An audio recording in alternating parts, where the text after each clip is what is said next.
अनंत चतुर्दशी का व्रत में जो है विशेष जो है पूजा होती थी। और हाँ, वो 14 गांठों का जो है या तो यहाँ लगाते थे या यहाँ गले में पहनते थे। 14 गांठों का वो अनंत बोलते हैं उसको, अनंत धारण करते थे हम लोग। तो ये इसका बड़ा महात्म्य है। अब हम लोग नहीं करते इसको, लेकिन तो भी कथा सुनने से भी बड़ा इसका फल है। तो आप लोग सुनेंगे कथा ना, आप कथा सुनिए, आप और कुछ नहीं करते, कथा सुनने में भी बड़ी रक्षा होती है। तो आप लोग सुने, ये भविष्य पुराण में भगवान श्री कृष्ण युधिष्ठिर महाराज से कहते हैं, क्या कहते हैं? अनंत व्रतम अस्ति अत्यंत सर्व पाप हरम शिवम। जो अनंत व्रत है ये समस्त पापों का हरण करने वाला है और कल्याण स्वरूप है। सर्व काम प्रदम निर्णाम, मनुष्यों की समस्त कामनाएं पूरी करता है। स्त्री नाम चैव युधिष्ठिर है, स्त्रियों की भी कामनाएं पूरी होती हैं। तो भगवान श्री कृष्ण किससे कह रहे हैं? किससे कह रहे हैं? युधिष्ठिर महाराज से कह रहे हैं। आप लोग ध्यान से सुन रहे कि नहीं? सुनो ध्यान से। वो जिया नीलो प्रेम धन निकाल लें। युधिष्ठिर महाराज से कह रहे हैं, शुक्ल पक्षे चतुर्दश्याम भास मासी भाद्रपदे शुभे। तो शुक्ल पक्ष को ये आता है व्रत और चतुर्दशी तिथि और भाद्रपद का महीना। तस्यानुष्ठान मात्रेण सर्व पापे प्रमुच्यते। इसके अनुष्ठान मात्र से समस्त पापों से कोई व्यक्ति छूट जाता है। तो युधिष्ठिर महाराज पूछते हैं, अब सुनो युधिष्ठिर महाराज क्या पूछते हैं, बड़ी ये समझने वाली बात है। अनंत, जब भगवान ने कहा अनंत चतुर्दशी है ना, तो युधिष्ठिर महाराज पूछते हैं, क्या पूछते हैं? कृष्ण कोयम त्वया ख्यातो अनंत इति विश्रुता। ये अनंत नाम से जो विख्यात जो आपने व्रत बतलाया है, तो ये अनंत कौन है? ठीक है ना? अनंत जो है, शेष जी को भी अनंत कहते हैं, अनंत शेष, और युधिष्ठिर और श्री कृष्ण को भी अनंत बोलते हैं। तो अनंत जो है ये शेष जी हैं अनंत, या तक्षक सर्प उसको भी अनंत बोलते हैं, है ना। तो कहते हैं कि ये जो अनंत नाम से विख्यात ये कौन है? किम शेष नाग आहोश, क्या शेष नाग को अनंत कहा जाता है? अनंत तक्षका स्मृता, या फिर तक्षक को भी अनंत कहा जाता है। परमात्मा थे अनंत अवतार, या फिर परमात्मा को भी अनंत कहा जाता है। तो कौन से अनंत है ये, है ना? अवताहो ब्रह्म उचित, या ब्रह्म को भी अनंत कहा जाता है, ब्रह्म को भी अनंत कहा जाता है, परमात्मा को भी अनंत कहा जाता है ना। तो कई अनंत तो बहुत से हैं। तो आप जो अनंत चतुर्दशी व्रत बोलते हैं, तो इसमें अनंत किसके लिए ये अनंत शब्द आया है? कितना ये बुद्धिमत्तापूर्ण प्रश्न है, बुद्धि है ना। नहीं तो हम लोग तो सुनते हैं, कुछ समझे कुछ नहीं समझे। कोई व्यक्ति समझना चाहता तो प्रश्न करता है ना। तो युधिष्ठिर महाराज ने कैसे प्रश्न किया? अनंत तो बहुत से हैं, है ना। तो ब्रह्म को भी अनंत कहा जाता है, परमात्मा को भी अनंत कहा जाता है, शेष जी को अनंत कहा जाता है ना। का ये सो अनंत संज्ञ हो गए तथ्यम ब्रूहि केशव। हे केशव, आप तथ्य से तत्व से बतलाइए यहाँ पर अनंत किसके लिए कहा गया है। ठीक है, अनंत चतुर्दशी व्रत अगर हम करते हैं तो किसी ने आज तक ना बताया, ना किसी ने पूछा कि अनंत किसके लिए आया।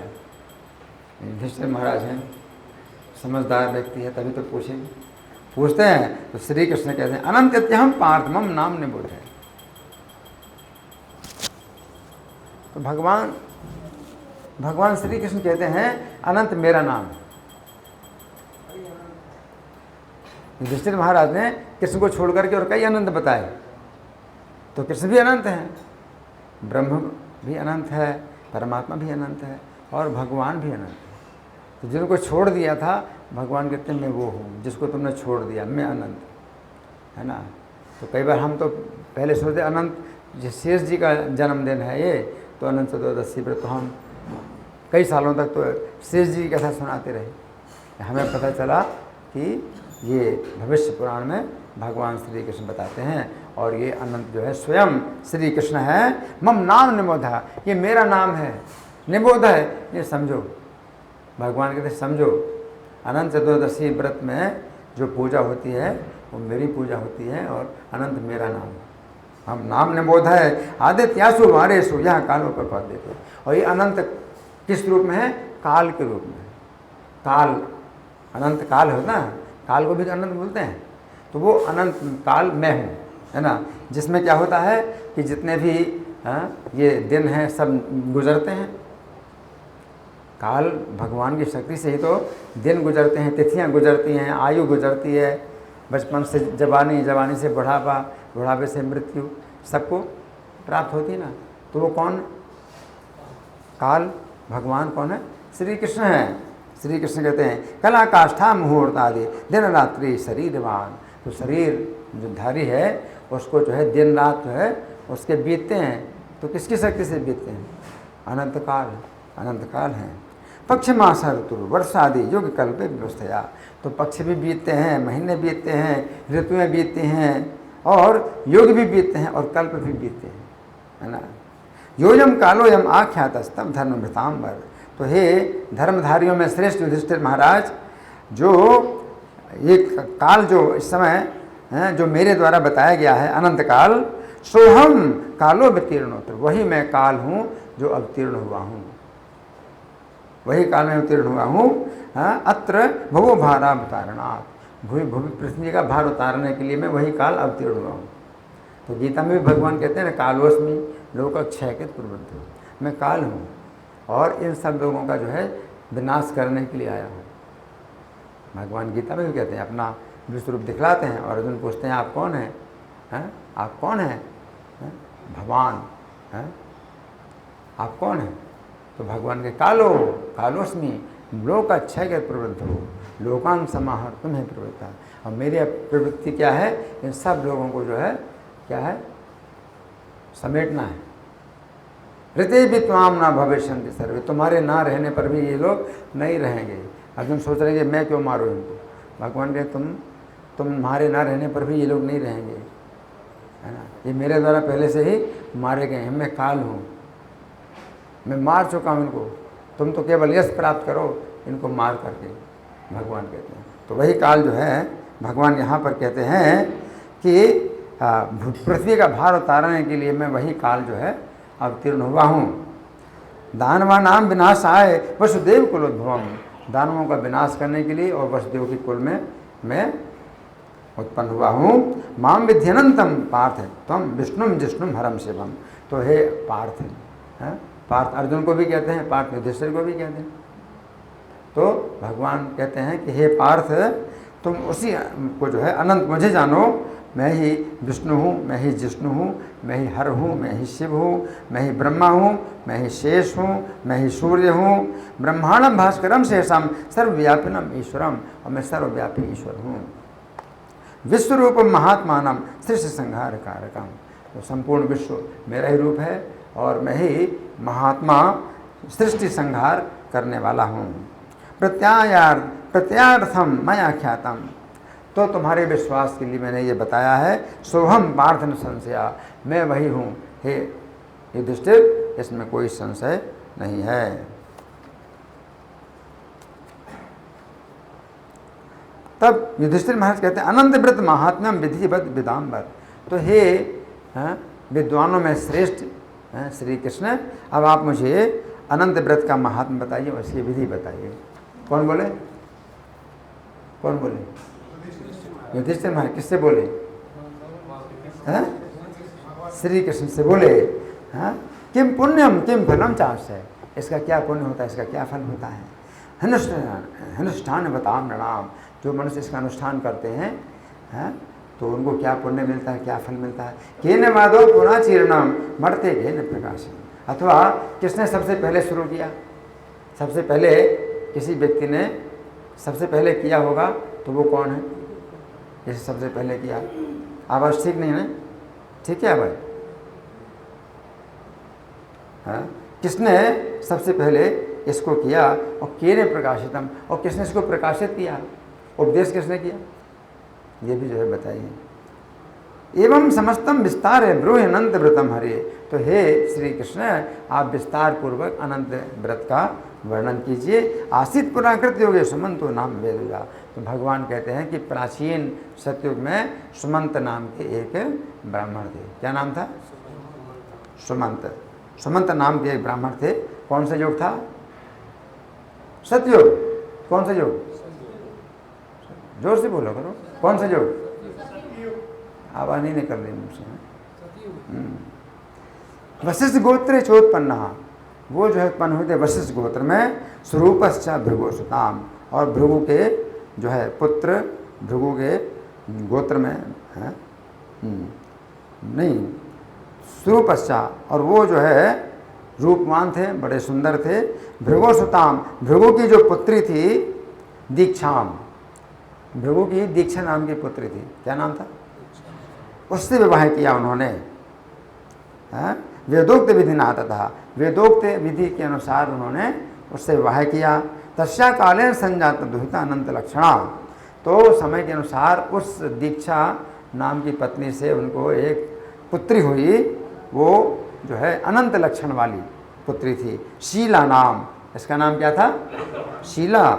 सुशीला च वर्धते, और वो सुशीला थी, बड़ी शीला नाम था, और उसी प्रकार से उसका जो है स्वभाव था, क्या, सुशीला थी। वर्धते पितृसदमयी, और पिता के घर में बढ़ने लगी।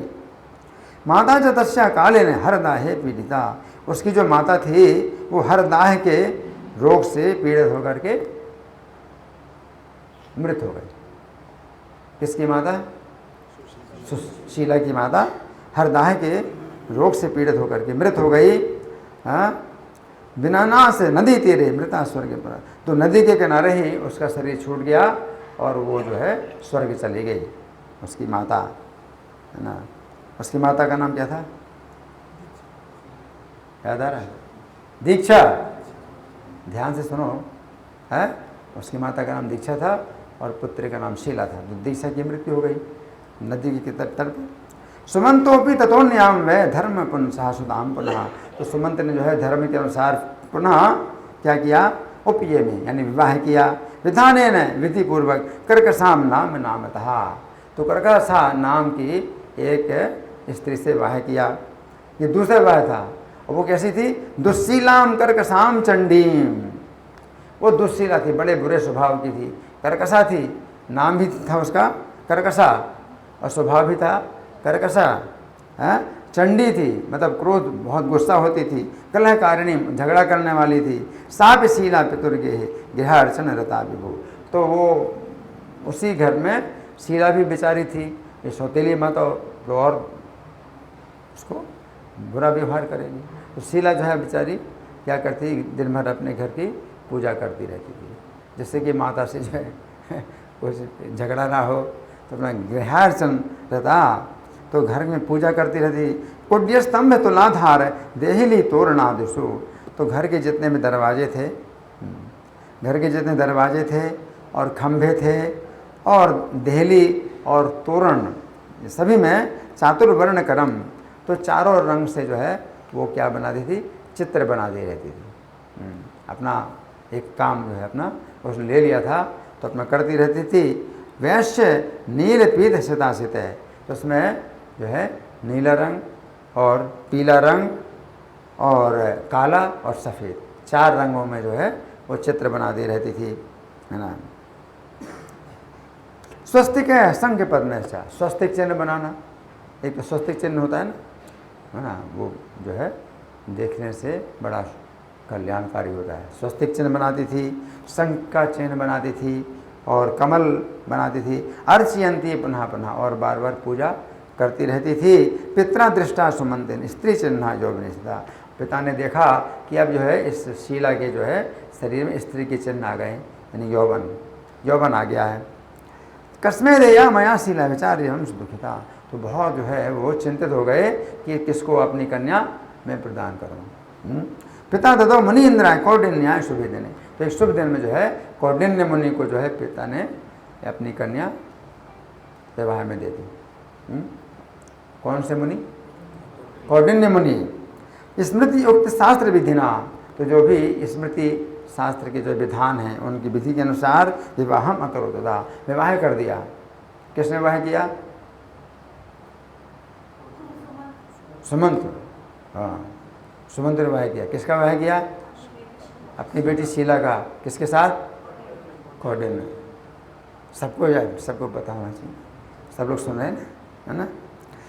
न निवर्त्योद्वाहिकां सर्वम प्रोक्तवान कर्कसाम दिव्या, अब जो है कर्कसा से ब्राह्मण इन्होंने जो है सुमंतु ने बोला, तो कर्कसा थी, उन्होंने बोला, जब विवाह का पूरा हो गया विधि, तो कर्कशा से बोले किंचित दायादिकम देयम जामा तो परितोषिकम, कि कुछ तो जो है देना चाहिए,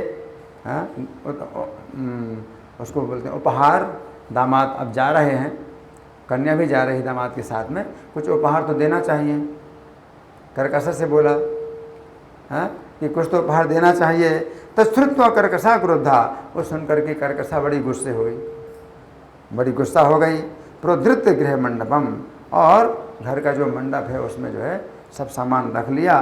कपाटे सुस्थिरम कृत्वा, और दरवाजे अच्छी प्रकार से बंद कर दिए, और गम्यता मित्तवाचः, और चले जाओ। बोली क्या? चले जाओ, है ना।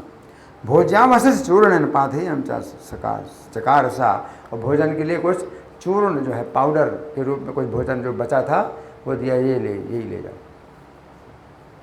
कितनी दुष्ट सौतेरी माता है, बड़ी दुष्ट थी। कौंडिन्यो भी विवाह नाम पति गच्छन सने सने, और कौंडिन्य मुनि जो है विवाह के बाद रास्ते में धीरे धीरे अपना चल पड़े। सुशीलाम आदाय नवोधाम गोरथे रही, तो शीला जो है वो सुशीला ही थी, उसको लेकर के जो है जो नवविवाहिता अपनी पत्नी थी उसको साथ में लेकर के बैलगाड़ी में धीरे धीरे अपना चलने पड़े। तो बैलगाड़ी को बोलते हैं गोरथ। गो शब्द का प्रयोग बैल के लिए भी किया जाता है, तो बैलगाड़ी को क्या बोलते हैं? गोरथ। तो गोरथ में बैठ करके धीरे धीरे अपना चल पड़े। मध्याह्ने भोजे बेलायाम, अब दोपहर में भोजन का समय हुआ। समुद्तीरे सरित तटे, तो सरित नदी के तट पर जो है वो उतर गए।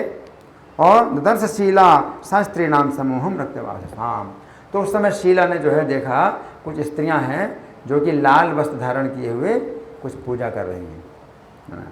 चतुर्द्याम अर्चयंतम भक्त्या देवम पृथक पृथक, तो सब स्त्रियां अलग अलग करके जो है भक्ति पूर्वक जो है चतुर्दशी का जो है वो पूजा कर रही थी। उपगम में सनय शीला पपृच्छ स्त्री के दम्भकम, तो स्त्रियों की भीड़ में जाकर के शीला भी जो है गई और पूछा। अभी भोजन नहीं किया उसने, बल्कि वो व्रत पूछ रही है ना। नार्या किमेतन मैं ब्रूत किम नाम व्रत बीतसम, तो हे देवियों ये कौन से नाम का व्रत है, ये किस नाम का व्रत है, ये मुझे आप बताइए। तावोचर योषिता सर्वा अनंतो नाम विश्रुता, सब स्त्रियाँ बोली कि ये व्रत है अनंत नाम का बड़ा प्रसिद्ध व्रत है। साब्रवीत अब हम एवं करिष्ये व्रत, तो शीला बोली कि मैं भी इस व्रत को करूँगी। विधानम की दृश्यम तत्र किम दानम कश्य पूजनम, इस व्रत की क्या विधि है, इसमें क्या दान दिया जाता है, कैसे प्रकार की पूजा की जाती है। स्त्रियाँ बोली शीले पक्वान प्रस्थस्य पुण्नाम ना सुकृत से, तो ठीक से पकाए हुए जो है जो पकवान है तो उनमें से आधा जो है ब्राह्मणों को प्रदान करना है, और आधा जो है अपने भोजन के लिए रखना है। और कर्तव्यम तो सरित तीरे कथाम सुत्वा हरे ममाम, और जो हम कथा सुन रही हैं तो नदी के तट पर जो है वो कथा सुनो, हरि की कथा सुनो। अनंतम अभ्यर्च्य मंडले गंधदीपिके, और अनंत देव की स्थापना करके गंध दीपक धूप पुष्प नैवेद्य से जो है विधि पूर्वक अर्चना करो। और चतुर्दश ग्रंथितम बामे स्त्री दक्षिणे प्रमाण, और 14 गांठों से युक्त सुंदर सूत्र को जो है वो जो स्त्री है अपने बाएं तरफ धारण करे और पुरुष दाएं तरफ धारण करे। क्या? स्त्री बाएं तरफ धारण करे और पुरुष दाएं तरफ धारण, और गले में धारण करो तो कोई बात नहीं, गले में सब लोग धारण कर सकते हैं। तो ये जो है मंत्रेण आने राजेंद्र यावत वर्षम समापित, और पूरे साल भर जो है इस जो है इसको धारण करना है, इस अनंत सूत्र को 1 साल तक धारण करना है, और इस प्रकार से मंत्र पढ़ना है। मंत्र क्या है? अनंत संसार महासमुद्रे मग्नान समुद्धर वासुदेवा अनंत रूपे विनियोजित आत्मा हिनंत रूपाय नमो नमस्ते, ये अनंत भगवान का प्रणाम मंत्र है। क्या है कि हे अनंत, संसार के महासमुद्र में जो हम सब लोग डूब रहे हैं उनको हमें आप उद्धार करिए अनंत रूपे। तो आप जो है अपने अनंत रूप में हमने अपनी आत्मा का अर्पण कर दिया है। अनंत रूपाय नमो नमस्ते, तो आप अनंत रूप हैं भगवान, आपको नमस्कार है और नमस्कार है। अनेन दोरकम बद्धा भोक्तव्याम सुस्त मानुष है, तो ये जो दोरक सूत्र है इसको जो है बांध करके फिर अपने स्वस्थ मन से भोजन करना है।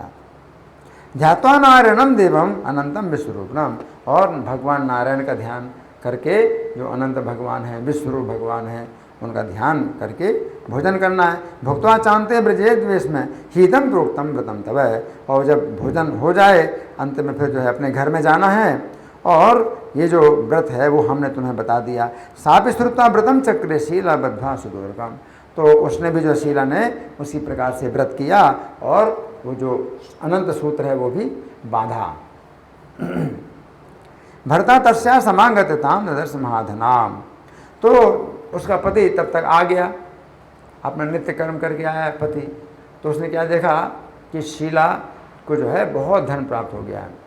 अब कैसे धन प्राप्त हो गया, मतलब भगवान की ऐसी कृपा हुई कि उसको अपनी पत्नी को देखा बहुत धन है उसके पास। पाथे शेषम विप्राय दत्वा भुक्ता तथा, और जो उसमें से जो चूर्ण, जो भोजन का चूर्ण जो बचा था, तो उसमें से अपने पति को दिया और फिर अपने खुद खाया उसने।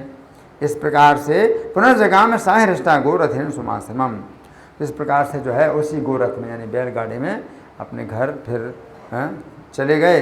भर्तरा सहैव सन गए प्रत्यक्षम तत्क्षणा भूल, और अपने पति के साथ वो चली गई और उसी क्षण जो है बड़ा प्रत्यक्ष हुआ। तेन अनंत प्रभावेन शुभ गोधन संकुला, अनंत भगवान की कृपा से जो है बहुत सी जो है गौएं उनके पास हो गई।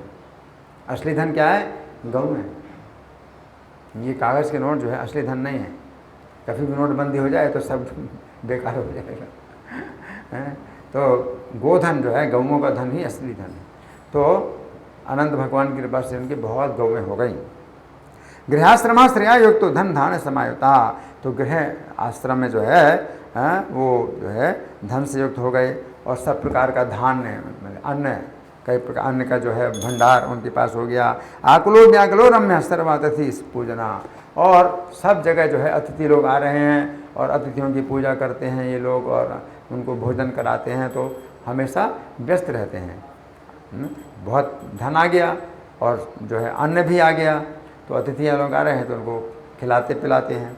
सापी माणिक के कांची फिर मुक्ता हार विभूषिता, और ये शीला जो है माणिक के और मुक्ता और जो है हारों से खूब विभूषिता है, तो संपत्ति आ गई बहुत धन।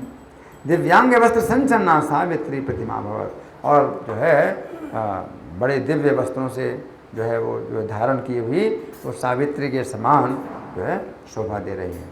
कदाचित उपविष्ट न दृष्टम बद्धम सुदूरकम, तो एक बार जो है जो शीला बैठी हुई थी और उसको जो है ये सूत्र बंधा हुआ था, तो पति को कुछ पता नहीं चला, उसके पति को कुछ पता नहीं चला कि अनंत चतुर्दशी का व्रत किया था शीला ने, और उससे ये इतना जो है संपत्ति और इतने जो है सब धन संपत्ति आई।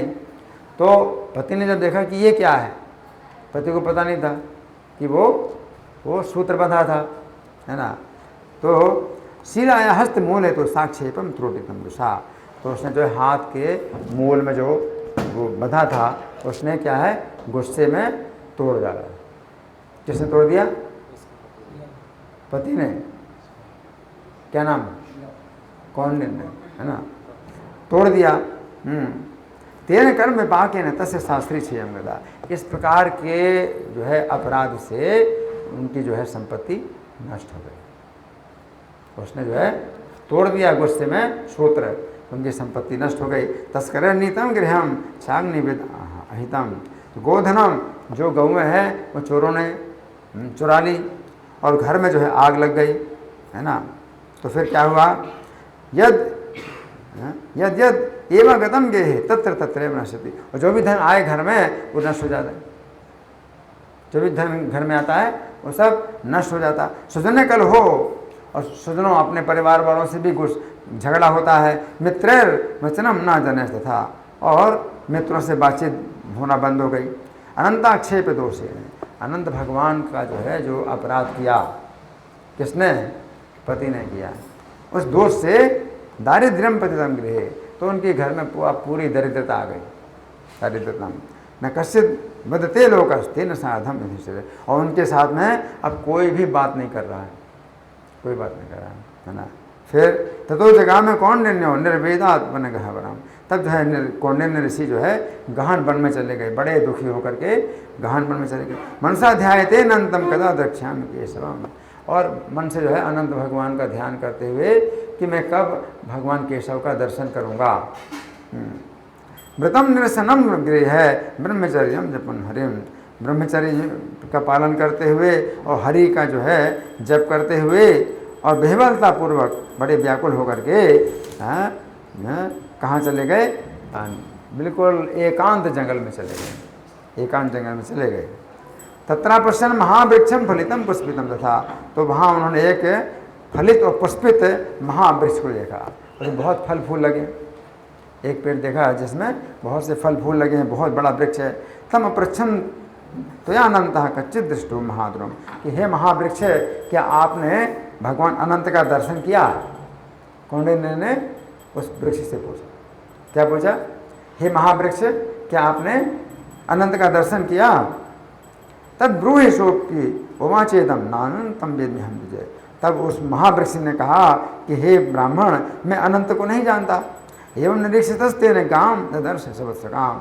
अब जो है ये कौंडिन्य मुनि आगे चले तो बछड़े के साथ एक गाय मिली।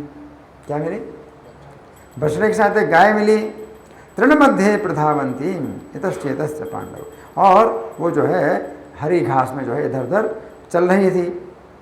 सोब्रवी धेनु के ब्रोही, तो हे गाय, तुमने जो है क्या देखा है? यद्यनंतस्त्वेक्षिता, क्या तुमने भगवान अनंत को देखा है? गोरुवाचाथ कौंडिन्यम नानंतम विज्ञान विभो, कि हे ब्राह्मण, मैं तो अनंत को नहीं जानती। गाय ने कहा, हे ब्राह्मण, मैं अनंत को नहीं जानती। तो दो जगह माथे बने गोवृषम सातुले स्थितम, तब फिर उन्होंने जो है एक बैल को देखा जो वहीं पर घास चल रहा था।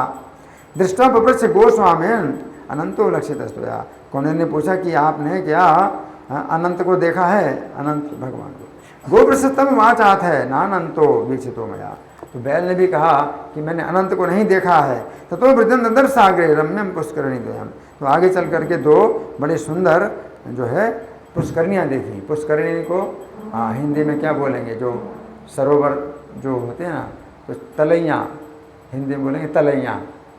क्या बोलेंगे? या कुछ और शब्द होगा, तलैया। दो तलैया देखी हैं। तो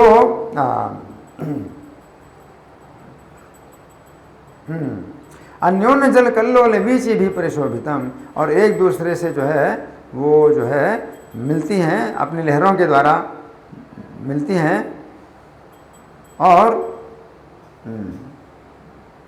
छन्नम कुमुद कहलार है कुमुदोत्पल मंडितम, और बड़े सुंदर जो है कुमुद हैं और कहलार हैं और कमल हैं, वो खिले हुए हैं। सेवितम भ्रमरैर हंस चक्र कारण बैरवके, और उनमें जो है हंस भी भ्रमण करते हैं, हंस और भ्रमर हैं और चक्रवाक कारंडव और जो है ये सब भ्रमण कर रहे हैं। ते अप्रसिद्ध जो नंतो भवद्याम नो प्रक्षिता, तो जब उनसे भी पूछा तो उसने भी कहा कि क्या आपने देखा?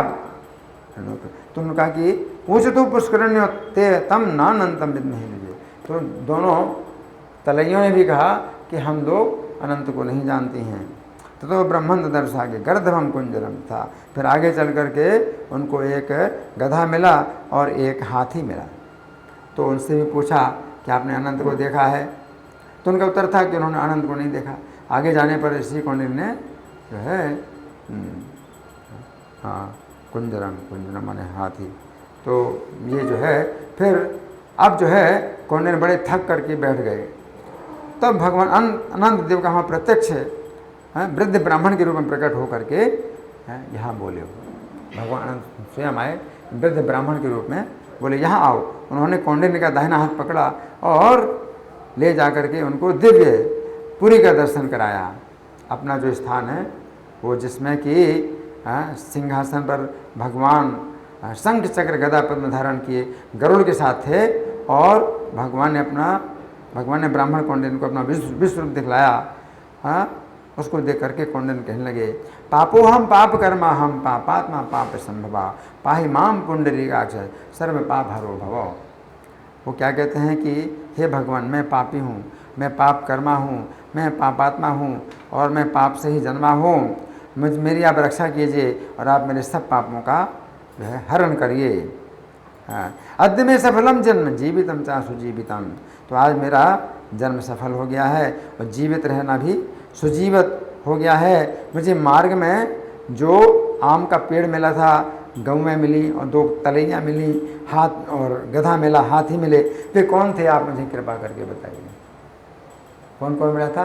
पहले एक वृक्ष मिला था आम का, फिर गाय मिली, फिर 2 तलैया मिली, फिर गधा मिला, फिर हाथी मिला।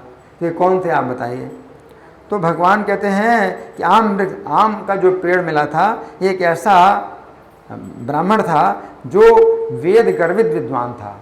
उसको जो है वेदों का ज्ञान था, लेकिन गर्व में वो अपनी विद्या जो है शिष्यों को नहीं प्रदान करता था, तो उसको वृक्ष का शरीर मिला। ये भी जो है कर्म का बंधन होता है कि गुरु होकर के शिष्यों को ज्ञान ना दे, अपने ज्ञान के गर्व में होकर के शिष्यों को ज्ञान ना दे, तो क्या हुआ? वो गुरु क्या बन गया? वृक्ष बन गया। हाँ, और जिस बैल को तुमने हर्षित देखा था, वो जो है हर्षित देखा था, तुम्हारे ही लाभार्थ वृत्ति थी। खैर इसमें क्या लिखा है? दृष्टो लाभार्थ। खैर इसमें समझना पड़ेगा क्या है। हाँ, और फिर वो दो तलैयाँ थीं, तो धर्म और अधर्म रूपी तलैयाँ थीं। जो गधा था वो क्रोध था और जो हाथी था धर्म दोषक था। हाँ, तो भगवान कहते अब तुम घर जाओ और 14 वर्ष तक अनंत व्रत की उपासना करो, तब मैं तुम्हारे ऊपर प्रसन्न होकर के नक्षत्र का स्थान प्रदान करूँगा। 14 साल तक अनंत व्रत का करूँगा। तुम जीवन काल में इस व्रत प्रभाव से भोगों को भोग करके पुत्र पौत्रों से परिवृत रहकर मोक्ष प्राप्त करोगे। और ये वर की बात अनंतदेव भगवान अंतर्धान हो गए और कौंडिन्य ने घर आकर अनंत व्रत का फिर जो है पालन किया। वो पत्नी शीला के साथ जो है फिर जीवन काल जो है करते रहे और फिर स्वर्ग में पुनर्वसु नक्षत्र का उनको स्थान प्राप्त हुआ। ऊपर है ना पुनर्वसु नक्षत्र का स्थान, और पूरे कल्प भर जो है वो प्रकाशमान जो नक्षत्र है, तो उनको वो स्थान प्राप्त हो गया। भगवान कहते हैं कि हे युधिष्ठिर, ये परम उत्तम अनंत व्रत प्रसंग बस मैंने आपसे कहा, इसके अनुष्ठान के द्वारा मनुष्य सर्व पाप में निर्मुक्त हो जाता है निस्संशय, जो इस प्रसंग का श्रवण करता है। अब भगवान कहते हैं जो इस प्रसंग का श्रवण करते हैं। आप सुन रहे हैं? जो सुन रहे हैं वो सुनो, जो नहीं सुन रहे वो ना सुने। जो सुन रहे हैं वो सुने, और जो नहीं सुन रहे वो ना सुने। क्या है? जो इस प्रसंग का श्रवण करता है वो भी सर्व पाप से मुक्त होकर परम गति प्राप्त करता है। अरे वो कुछ नहीं फर्क पड़ा, कुछ फर्क नहीं पड़ता है? कुछ फर्क नहीं पड़ता। हरि बोल। यार तुम लोग कैसे हो हैं? ये सर्वंति सत्यम वाच्यमानम नरोत्तम ते सर्वे पाप निर्मुक्ता या शांति परमाम गतिम। इस संसार सागर रूपी गुहा में सुखपूर्वक निवास से अंतःकरण को शुद्ध करके भगवान अनंत की आराधना करके मेरे उस अनंत सूत्रों को दाहिने हाथ में पुरुष बांधे और बाएं हाथ में स्त्री बांधे। संसार सागर गुहाम सुसुखम विहर्तुम वांछन्ति ये कुरुकुलोद्भव शुद्ध सत्वा संपूजते त्रिभुवने से मनंत देवम बदनंति दक्षिण करे वरदो करम ये। इस तरह से मैंने अनंत चतुर्दशी का महात्म्य है। अब हम ये करेंगे, पाठ करेंगे। आप लोग मेरे पीछे बोलेंगे। देखो अभी टाइम है पीने का। वो अनंत चतुर्दशी नहीं, ये हरिदास ठाकुर का जो तिरुभाव भजन सबके पास तो नहीं है, यहाँ देखा नहीं ना, मेरे पीछे बोलोगे। जे अनिलो प्रेम धन करुणा प्रचुर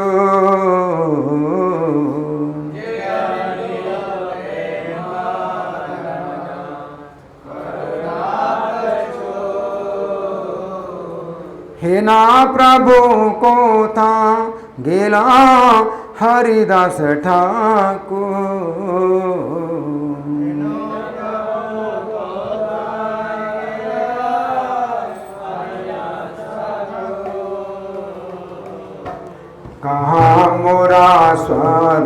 स्वरूप कहा सनातन,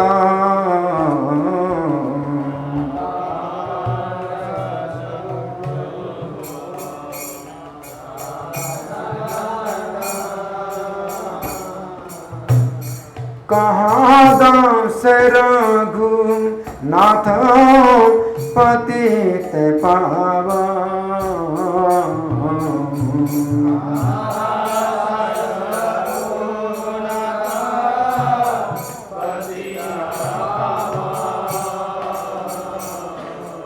कहाँ मोरा भट्ट जुग, कहाँ कबीरा,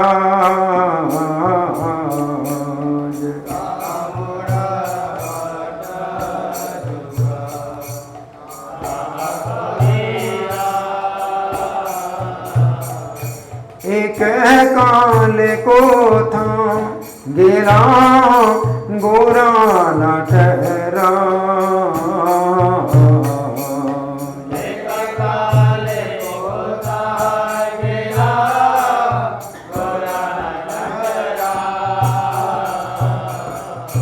पाषाण को देवो माथा अनाले पासेबो,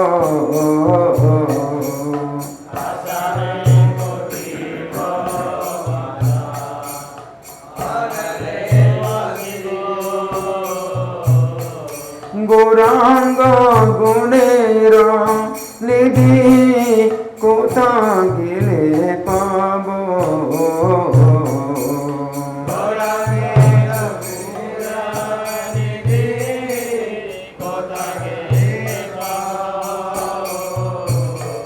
सहसा बैसंगेरा संगे जे कहीं लो बिलो,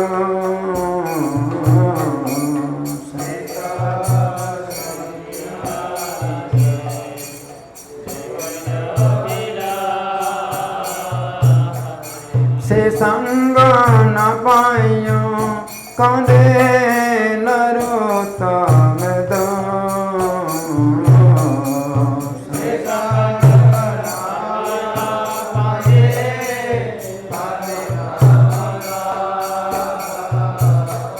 जय वैष्णव ठाकुर, वैष्णव ठाकुर, वैष्णव ठाकुर, जय वैष्णव ठाकुर,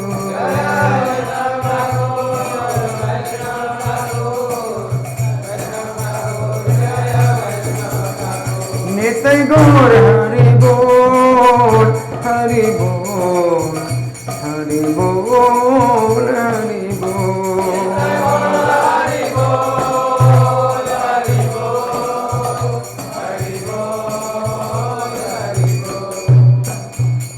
हरिदास ठाकुर तिरुभाव तिथि महामहोत्सव की। अच्छा, समय बहुत कम है, हरिदास ठाकुर की संबंध में कुछ सुनेंगे तो आप लोग बड़े ध्यान से सुने। हरिदास ठाकुर का जो है बहुत अद्भुत चरित्र है।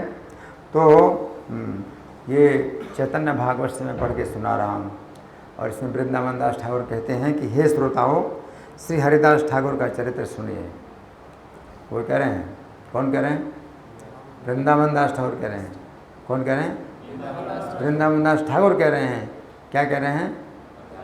हरिदास ठाकुर का चरित्र सुनिए, जिसे सुनकर निश्चय ही श्री कृष्ण की प्राप्ति होती है। हरि बोल।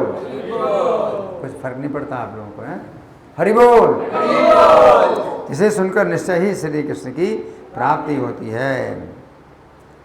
हे न काले हे बेसो न हरिदास ठाकुर रे कथा, जार श्रवण कृष्ण पाई सर्वथा। हरिदास ठाकुर बूढ़न ग्राम में प्रकट हुए थे, जन्म हुआ था। कहाँ पर? बूढ़न ग्राम। कौन सा स्थान है? बोलो,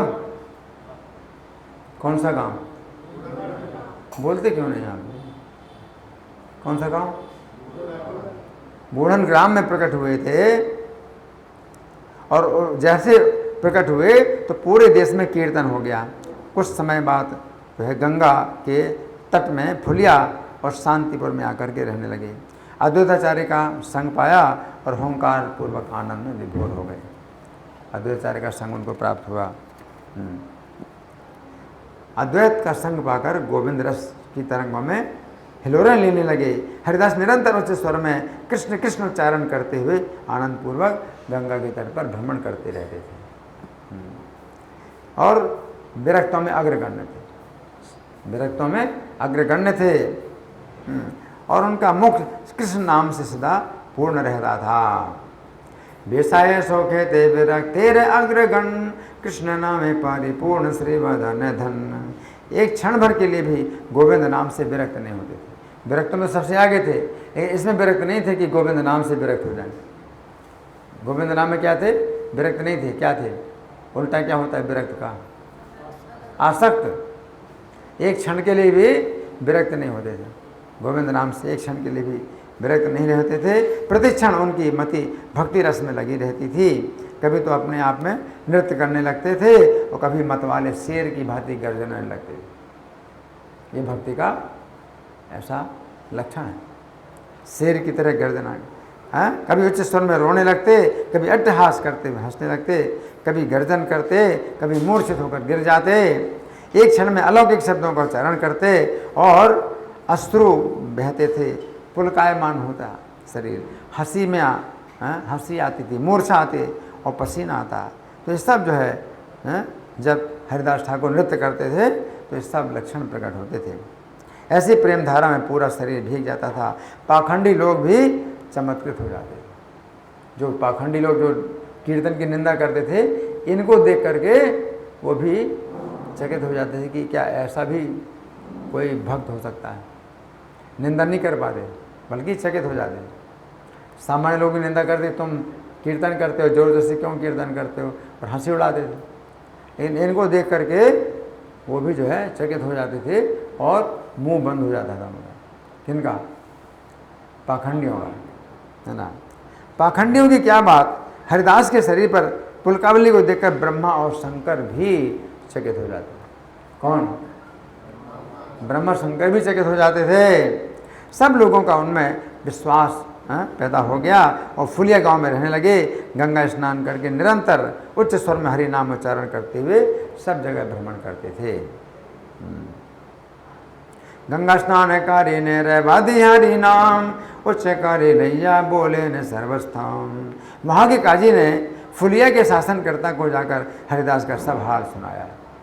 वहाँ का जो काजी था, काजी होता है एक मोहल्ले का, है ना, और शासक फुलिया का शासक था, वो मुसलमान था। काजी जो है स्थानीय अधिकारी होता है और वो जो है जो उस फुलिया गांव का जो अधिकारी था वो बड़ा अधिकारी था। तो बड़े अधिकारी को इसने काजी ने बताया। काजी ने शिकायत की, कहा कि मुसलमान होकर हिंदुओं का आचरण करता है। काजी ने क्या कहा? ये मुसलमान है लेकिन क्या करता है? हिंदुओं का आचरण करता है। इसको बुलाकर विचार करिए। उस पापी काजी के वचन सुनकर उस जो है शासक की भी बुद्धि क्या हो गई? पापी हो गई। ये होता है असत संग से क्या होता है? सर्वनाश हो जाता है। तो काजी पापी था, तो जो शासक था वो भी पापी हो गया उसकी संगति से, और उसने पकड़वा कर बुलाया। तो मुसलमानों की क्या बात, हरिदास तो काल से भी नहीं डरते हैं। कृष्ण कृष्ण बोलते हुए वे उसी समय मुलुकपति के पास आए। वो मुलुकपति था शासक। कहाँ का शासक था? फुलिया। कहाँ का? फुलिया का शासक था मुलुकपति, है ना। तो मुलुकपति ने बुलाया। हरिदास का शासक के पास जाना सुनकर जितने सज्जन थे उन्हें आनंद हुआ और दुख भी हुआ। आनंद ये था कि बड़े आनंद से जा रहे हैं, लेकिन दुख ये था कि कहीं पापी शासक जो है इनको दंड ना दे। बड़े बड़े लोग जो पहले बंदी घर में थे, हरिदास को सुन करके बड़े प्रसन्न हुए। पहले से कैदी थे ना, तो जब उनको पता चला कि हरिदास आ रहे हैं तो बड़े प्रसन्न हुए। क्यों प्रसन्न हुए? कि एक संत का दर्शन हो जाए। कैदी लोग जो है बड़े प्रसन्न हुए। और फिर सब बंदियों ने रक्षकों से जो है प्रार्थना की कि हरिदास जब आएंगे तो ऐसे रास्ते से उनको लाना कि हमें दर्शन हो पाए। बंदी लोग तो हर जगह नहीं जा सकते, जो है जो क्षणों के अंदर से उनको हरिदास ठाकुर के दर्शन हो जाएं, सीकचों के अंदर से दर्शन हो जाएं। आप ऐसा करो कि इधर से निकले हमें दर्शन हो जाए कम से कम, है ना। रक्षकों से उन्होंने इस प्रकार से बात कर ली, है ना। और एकटक होकर द्वार की ओर देखने लगे। हरिदास वहाँ आए और बंदियों को देखकर हरिदास ने कृपा दृष्टि की। हरिदास के चरण दर्शन करते ही सब कैदियों ने उन्हें प्रणाम किया, है ना। और फिर हरिदास ठाकुर जो है कहते हैं कि आप चिंता मत करो, 2-3 दिन में ही आप लोग बंधन से छूट जाओ। हरिदास ठाकुर ने आशीर्वाद दे दी। क्या आशीर्वाद दिया? 2-3 दिन में ही आप लोग छूट जाओगे बंधन।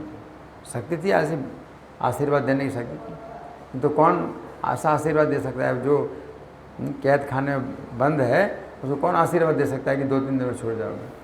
हरिदास ठाकुर के पास भगवान की शक्ति, तो अब भगवान की शक्ति से आशीर्वाद दे दिया, 2-3 दिनों में आप लोग बंदी खाने से छूट जाओगे। हाँ, विश्व में रहो या जैसे भी रहो किंतु हरि नाम करते रहो। हरिदास ठाकुर क्या कहा? अब बंदी घर से छूटोगे तो विषय भोगों में जाओगे, लेकिन तो भी हरि नाम क्या करते रहो? करते रहो। हरि नाम हमेशा करते रहो। जीवों के प्रति दया भाव नहीं भूलना। विषय ते था कि वा था गया था ए बुद्धि कबो न पासारे सर्वथा। इस प्रकार सब कैदियों का मंगल विधान करके हरिदास जी नगर के अधिपति के पास आए। एक कटोरी लाओ, कटोरी में डाल दो इसको, मैं पीऊँगा थोड़ा थोड़ा, कटोरी में डाल के दूँ। इस प्रकार सब कैदियों का मंगल विधान करके हरिदास नगर के अधिपति के पास आए। नगर का अधिपति, नगर कौन सा है? नगर का नाम क्या है? फुलिया ग्राम। अधिपति का नाम क्या है? मुलुकपति ना? क्या नाम था? है मुलुकपति। तो मुलुकपति जो है के पास आए। इनका तेज देकर मुलुकपति ने आदर के साथ बैठने को आसन दिया और पूछा, कहो भाई तुम्हारा कैसा आचरण है? इतने भाग्य से तुमने मुसलमान जन्म प्राप्त किया है। वो भी अपना भाग्य समझते हैं मुसलमान। इतना माया का प्रभाव है कि मुसलमान भी अपना भाग्य समझता है कि मैं मुसलमान जन्म पाया हूँ।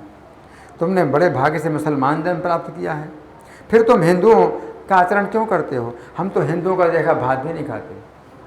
वो क्या कहते? मुसलमान कहते हिंदू अगर देख लेंगे भात को तो हम उनका देखा भाग नहीं खाते, छुआ भात तो बहुत दूर है। हम बड़े क्या हैं? मुसलमान हैं, बड़े शुद्ध हैं।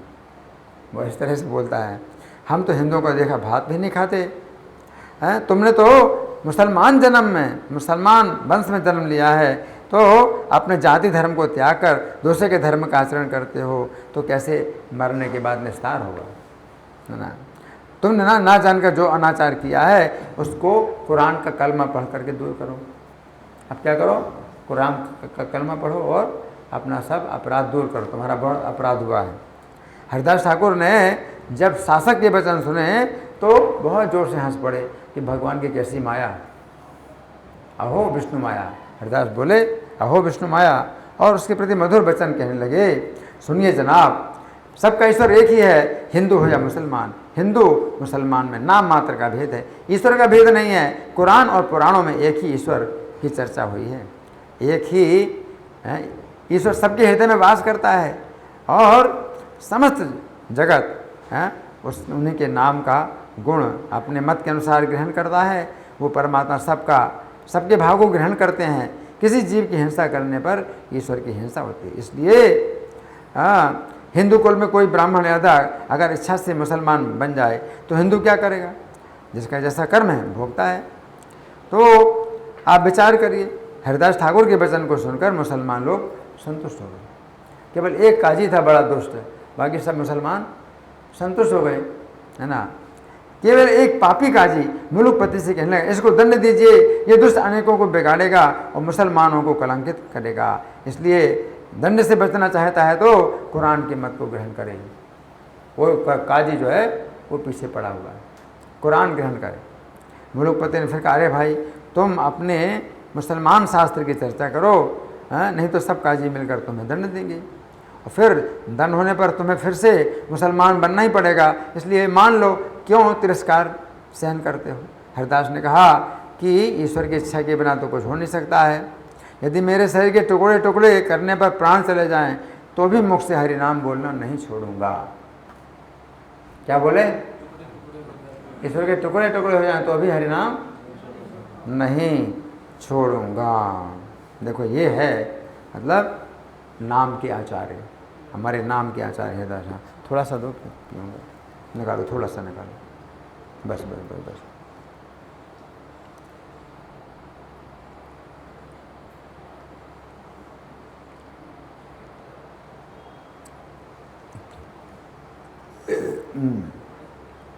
अच्छा, तो उन्होंने ये कहा ज्ञान में, खंड खंड है देह यदि जाए प्राण तब आमी बदन न छाड़े हरि नाम। हरिदास के वचन सुनकर मुलुकपति ने काजी से पूछा कि क्या दंड होना चाहिए। वो काजी जो दुष्ट है उसी से मुलुकपति पूछ रहा है क्या दंड होना। काजी बोला 22 बाजारों में मारते मारते प्राण ले लो, 22 बाजारों में मार खाने पर प्राण बचें तो इसको सच्चा ज्ञानी हम मानेंगे। निकालो। काजी ने क्या कहा? 22 बाजारों में मारते मारते भी अगर प्राण बचे हैं तो सच्चा ज्ञानी मैं मानूंगा, ऐसा वो बोला। तो सेवकों को बुलाया और कहा ऐसे मार दीजिए कि जेता ना रहे।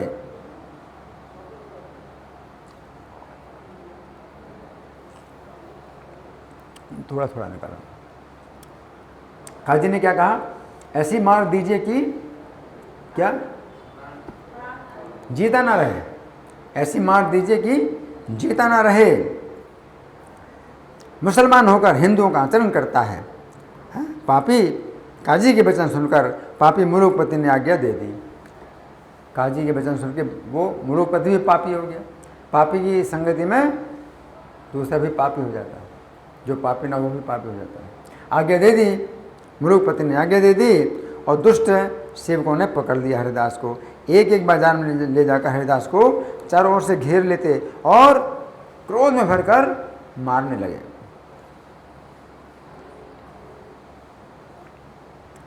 उनको क्या बोलते हैं जो मारने का काम करते हैं ना, कैदियों को मारने का काम करते हैं, उनको क्या बोलते हैं आप लोग? जल्लाद बोलते हैं, जल्लाद। तो वो जो है मारने लगे और हरिदास कृष्ण कृष्ण स्मरण कर रहे थे। उस नाम के आनंद में शरीर का तो कुछ भी प्रतीत नहीं हो रहा। जो मार खा रहे हैं लेकिन आनंद से जो है वो कृष्ण का नाम बोल रहे हैं।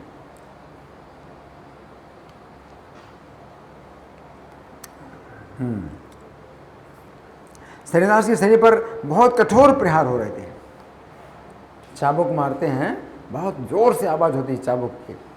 शरीर के ऊपर प्रहार हो रहे थे और सब सज्जन बड़े दुखी हो रहे थे। कोई कहने लगा ये राज्य नष्ट हो जाएगा। और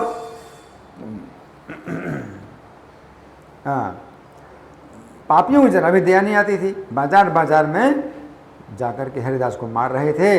हरिदास के शरीर में इतने प्रहार होने पर भी कुछ दुख नहीं दिखाई दे रहा था, जैसे प्रहलाद के शरीर में कुछ भी दुख नहीं आया। असुर लोग जब प्रहलाद को मार रहे थे तो प्रहलाद को क्या लगता था? फूल की तरह। हिरण्यकश्यप ने आज्ञा दी थी प्रहलाद को मार डालने के लिए। तो जो असुर लोग मार रहे थे प्रहलाद को, तो शूल, तलवार, भुंडी, सुंडी, भुसुंडी सब मार रहे हैं और प्रहलाद को क्या लग रहा है? फूल की तरह लग रहा है। इसी प्रकार हरिदास ठाकुर का, उनको जोर जोर से आवाज़ तो हो रही, बड़ी जोर से मार रहे हैं, लेकिन उनको बिल्कुल नहीं लग रहा, वो बिल्कुल प्रसन्न है। तो एक लगे तो क्या, अरे बाप रे, अरे दैया रे, कैसे चिल्लाता है ना हरिदास ठाकुर। तो आनंद प्रहार हुए लेकिन कुछ भी दुख नहीं हुआ। तो हरिदास के स्मरण से ही शारीरिक दुख जब तत्काल दूर हो जाते हैं तो हरिदास के विषय में क्या कहा? हरिदास जी के स्मरण से ही शरीर का सब दुख दूर हो जाता है, तो हरिदास जी को फिर कहाँ से दुख मिले? हरिदास की ये महिमा है ना। हरिदास स्मरण यो ए दुख सर्वथा छिंड से ही छाने हरिदास रे की कथा।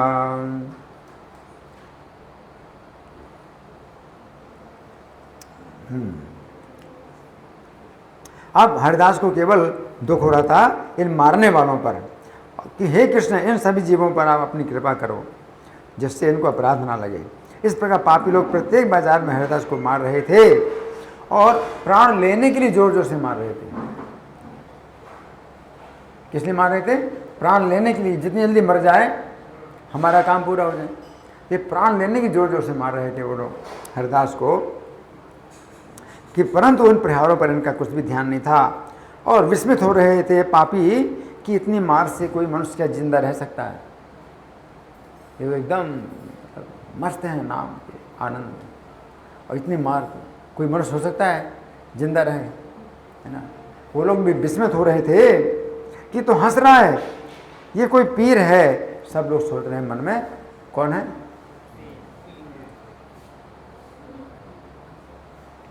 मुसलमान लोग हैं, साधु को पीर ही तो बोलते हैं, कोई पीर है।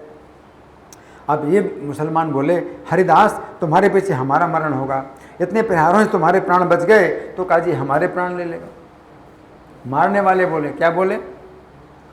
अगर तुम नहीं मरोगे तो हमें मरना पड़ेगा। तो हरिदास बोले हंस करके, मेरे जीवित रहने पर आपका अनिष्ट होता है तो मैं भी प्राण त्याग देता हूँ। ठीक है, अगर तुम्हारे अनिष्ट होता है तो मैं प्राण त्याग देता हूँ अपनी इच्छा से। हरिदास बोले मैं भी प्राण त्याग देता हूँ। इतना कहकर हरिदास भगवान के ध्यान में आविष्ट हो गए और अचेष्ट हो गए, श्वास भी जो है बंद हो गई उनकी। बस बस बस, बस अब आप ले लो। श्वास बंद हो गई, उन्होंने अपना जो है ध्यान मतलब केंद्रित किया भगवान में और श्वास बिल्कुल बंद हो गई और इनके शरीर को ले जाकर मुलुकपति के दरवाजे पर फेंक दिया। और जल्लादों ने कि देखो हमने इसको मार दिया। तो हरिदास ठाकुर के शरीर को फेंक दिया मुलुकपति के दरवाजे पर। मुलुकपति ने कहा दफना दो। काजी ने कहा नहीं, दफनाना ये नहीं है, ये इसको गंगा जी में डालो ताकि दुख पाए। मतलब इतनी दुष्ट बुद्धि है उसकी, उल्टी बुद्धि है कि दफनाने से तो उसको अच्छी गति मिलेगी, गंगा जी में डाल दो तो दुख पाएगा। मतलब उल्टी बुद्धि कैसी होती है कि उल्टे को सीधा, सीधे को उल्टा समझता है। तो कहते दफनाना नहीं है, गंगा जी में डाल दो तो दुख पाएगा। जबकि गंगा जी में किसी शरीर को डाल दें तो उसकी तो सदगति होती है। तो मुसलमान काजी जो है बोला गंगा जी में डाल दो तो दुख पाएगा। तो अब जो है जब गंगा जी में फेंकने लगे मुसलमान लोग, तो गंगा जी कहीं कहीं ऐसी होती है ना कि वो घाट नहीं होता है, तो गंगा जी के ऊपर जो किनारा बहुत ऊपर होता है और धक्का देने से मतलब गिर जाएंगे। अगर ऐसे पकड़े फेंकें तो उनको भी गिरना पड़ेगा, रस्सी पकड़ के नहीं फेंक सकते। वहाँ लिटा दिया, अब धक्का दे रहे हैं कि हरिदास ठाकुर को गंगा जी में गिरा दें। अब क्या हुआ?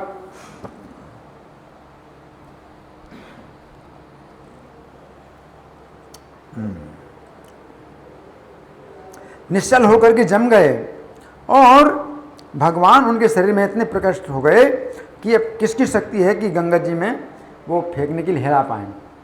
बड़े बड़े बलवान मुसलमान भी जो है धकेल रहे हैं और लेकिन महास्तंभ की भांति निश्चल रहे और हरिदास को पता भी नहीं कि भाई आकाश में है या पृथ्वी में कहाँ पर है। भगवान ही जो है उनके शरीर में निश्चल हो गए, है ना। उस समय क्या हुआ कि हरिदास जी का स्मरण तत्काल हर प्रकार के दुखों को नाश कर देता है। तो सत्य है हरिदास जी भगवान चैतन्य के मुख्य अनुचर हैं। इस प्रकार गंगा तट पर रहे और वो लोग फिर सब चले गए। अब कौन डाले इनको गंगा जी में? वहीं छोड़ करके सब मुसलमान लोग क्या हुए, चले गए। अब क्या कर सकते हैं? हिला भी नहीं सकते, गंगा जी में कैसे फेंकेंगे? तो छोड़ करके चले गए।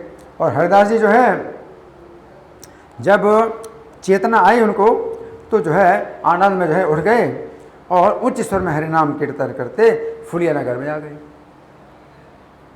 फुलिया नगर फिर से आ गए कीर्तन करते करते, हैं। अद्भुत शक्ति देकर सब मुसलमान चकित हो गए। सब मुसलमान एक को छोड़कर, वो कौन था?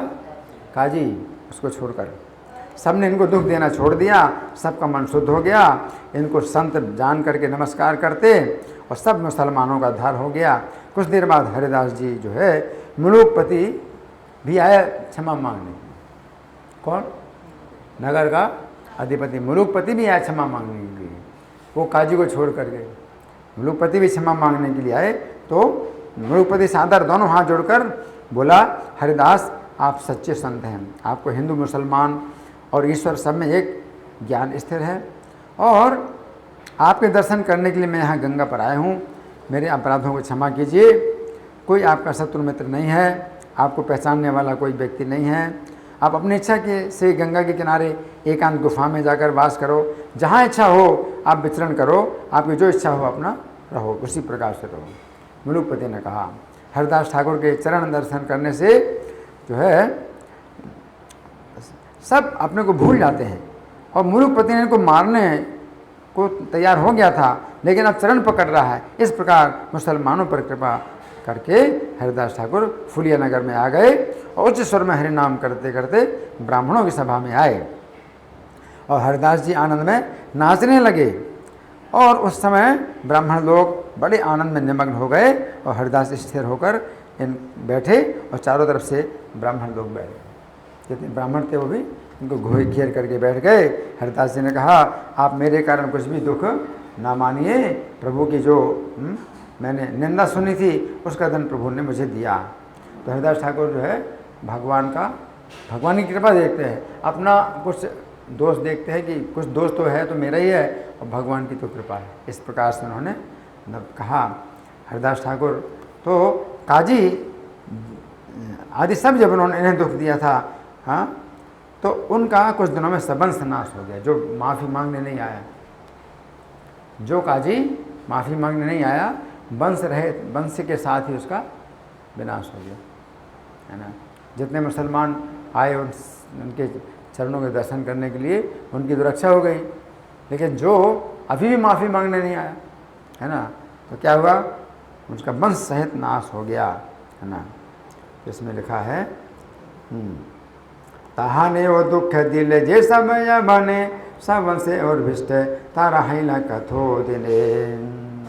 तो हरिदास जी जो है, ठीक है, तो 9:07 हो गया है ना, ठीक है। तो हरिदास ठाकुर का जो है बहुत चरित्र है, बहुत दिव्य चरित्र है, बहुत विस्तृत चरित्र है। हमारे पास समय बहुत कम है, ठीक है। तो अभी हम लोग क्या करेंगे, पुष्पांजलि करेंगे, ठीक है।